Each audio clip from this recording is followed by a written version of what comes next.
Do you have the free will to not be depressed?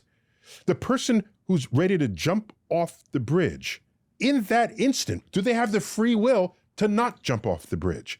I don't think so. And the more I add up and explore the human condition, I'm forced to conclude that the direction we are headed is that we are all products of an absence of free will. And as a result, society needs more compassion for people who do not otherwise fit in. See, I have the exact opposite position in my own mind. I feel that it is because of the absence of free will that you see in most behavior, that it is that 1% of free will activity that moves us in the right direction, bends us toward compassion, takes the arc of history toward justice.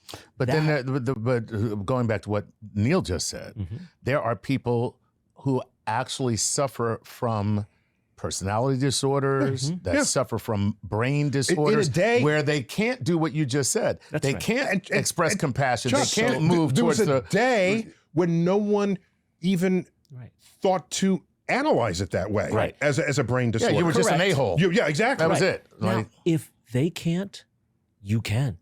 You can show that person compassion or understanding. And therefore, free will as an entity exists. Charles, you're drawing a line that I have seen be in constant motion over the decades and over the centuries. That line that you're saying, they don't have free will, but I do. I don't know that I can. See, I have free will over some things and not over others. Someone can see me and say, that person needs help in this way and has the free will to help me.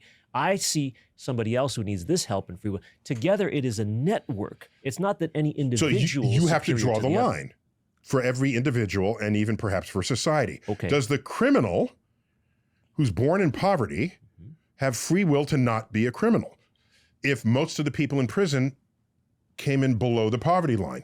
So there's some sociological force operating there that where we are less susceptible to that force. I think that's a great analogy. Let's say this. Say those folks who have been branded criminals by our society are incarcerated. Yes. We can then, who were fortunate enough not to face those same circumstances, who are not incarcerated, can look at these incarcerated people and instead of saying we must keep them away from society, welcome them back. So that's called restorative justice.